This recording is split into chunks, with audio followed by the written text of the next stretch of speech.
نحمده ونصلي ونسلم على رسوله الكريم اما بعد سیدنا حکیم بن حزام رضی اللہ تعالی عنہ سے مروی ہے کہ رسول اللہ صلی اللہ علیہ وسلم نے فرمایا البیعان بالخیار ما لم یتفرقا، دو خرید و فروخت کرنے والے ایک دوسرے کے ساتھ سودا طے کرنے والے، ان کو سودا واپس کرنے کا اتنی دیر تک حق ہے جب تک ان کی مجلس برخاست نہیں ہو جاتی، ایک دوسرے سے جدا نہیں ہو جاتے۔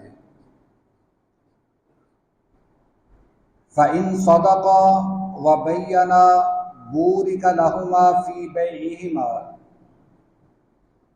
اگر وہ دونوں سچ بولیں گے اور اپنی چیز کی ہر ایک چیز بیان کریں گے، اس کا نقص بھی بیان کریں گے، اس کی خوبی بھی بیان کریں گے، تو ان دونوں کے کاروبار میں اللہ تعالیٰ برکت ڈال دے گا۔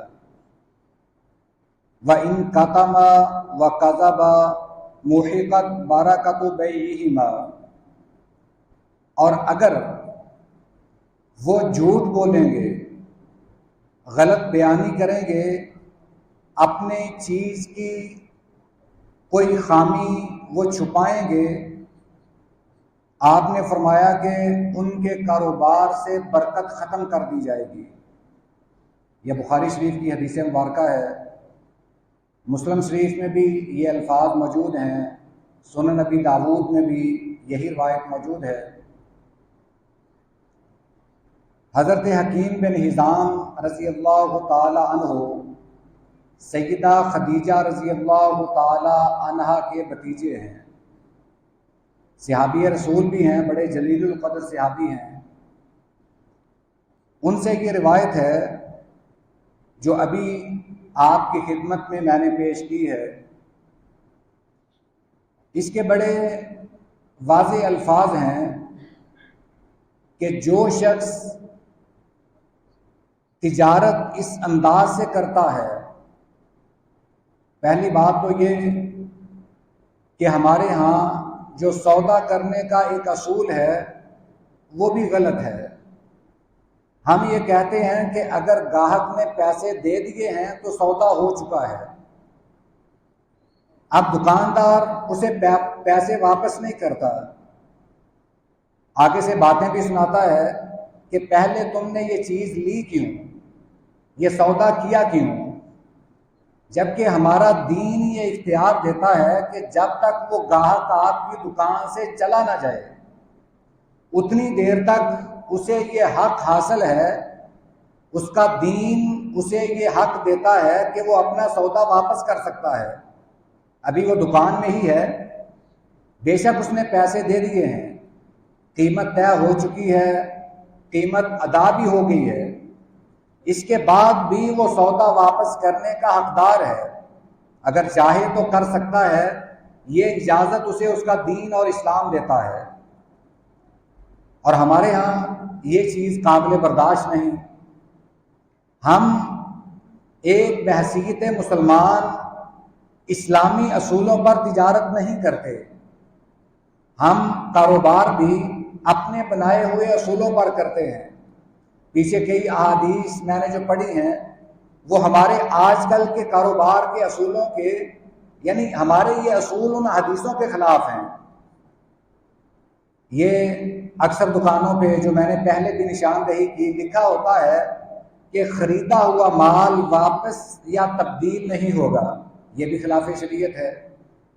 اگرچہ ایسا مال کہ جو خراب ہو، جس میں کوئی نقصان کا اندیشہ ہو، وہ واپس نہ کرنا الگ بات ہے، مگر صرف اس وجہ سے کہ یہ میں واپس کروں گا تو اس کے پیسے مجھے دینے پڑیں گے، مجھے گھاٹا پڑے گا، اب جو میرے گلے میں میرے کیش باکس میں پیسے آ چکے ہیں وہ باہر نہیں نکلنے چاہیے، یہ بات غلط ہے۔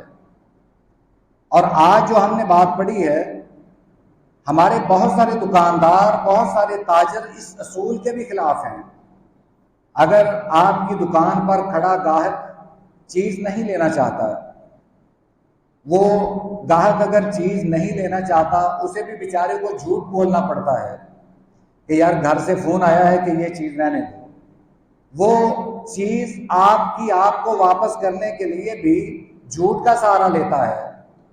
یہ ایسی نوبت کیوں آتی ہے کہ جب ہمارا جو تجارتی اصول ہے وہی اسلام کے خلاف ہے؟ جو اسلام ہمیں حقوق دیتا ہے، ہم یا تو اس سے ناآشنا ہیں یا ہم انہیں اپنانے کے لیے تیار ہی نہیں۔ پھر نبی کریم صلی اللہ علیہ وسلم نے یہ فرمایا کہ اگر دو آدمی آپس میں سودا طے کریں اور دونوں ایک دوسرے کے ساتھ سچی بات کریں، سچ بولیں اور اپنی ہر چیز کی جو خرابی ہے یا خوبی ہے اسے کھول کر بیان کر دیں، آپ نے فرمایا کہ ان دونوں کے کاروبار میں اللہ کی طرف سے برکت ڈال دی جاتی ہے۔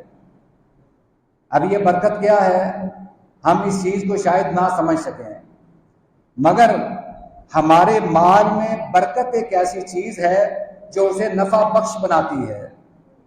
اور پھر آپ نے فرمایا کہ اگر اس کے برعکس ہو، یعنی غلط بیانی بھی کرے، جھوٹ بھی بولے، اس کے عیب بھی چھپائے، اور دونوں ایک دوسرے کے ساتھ یہی فریب کا کاروبار کر رہے ہیں، گاہک وہ دکاندار سے بات چھپاتا ہے اور دکاندار گاہک سے بات چھپاتا ہے، آپ نے فرمایا کہ ان دونوں کے کاروبار سے، مال سے برکت اٹھا لی جاتی ہے، ختم کر دی جاتی ہے۔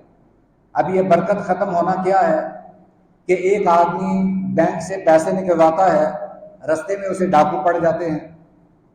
آئے دن ہم یہ خبریں سنتے ہیں، بلکہ روز اس طرح کی کئی خبریں آتی ہیں کہ فلاں جگہ پر ڈاکہ پڑ گیا، اتنے کا نقصان ہو گیا۔ یہ بھی ایک یوں سمجھ لیں کہ سزا ہی ہے۔ آپ نے جو غلط بیانی سے مال کمایا تھا وہ اسی طریقے سے نکل گیا، آپ کے وہ کسی کام نہیں آیا۔ میں یہ نہیں کہتا کہ کسی کے حلال مال پر ڈاکو نہیں پڑتے، میں یہ نہیں کہہ رہا۔ اکثر آج کل ڈاکہ زنی کی وجہ یہ ہو سکتی ہے کہ ہمارا کاروبار وہ اسلامی اصولوں کے مطابق نہیں ہے۔ ہم جو کاروبار کرتے ہیں اس میں حرام کی آمیزش ہے، اس وجہ سے وہ حرام کے مال حرام طریقے پر ہی نکل جاتے ہیں۔ تو نبی کریم صلی اللہ علیہ وسلم کا یہ فرمانا کہ جو آدمی سچائی کو لازم پکڑ لیتا ہے، اللہ پھر اس کے کاروبار میں برکت ڈال دیتا ہے، چاہے منافع تھوڑا ہو اس کے لیے وہ کفایت کر جاتا ہے، اس کی تمام ضروریات کے لیے وہ کافی ہو جاتا ہے۔ اللہ ہمیں یہ باتیں سمجھنے کی اور ان پر عمل کرنے کی توفیق عطا فرمائے۔ وآخر دعوانا الحمد للہ رب العالمین۔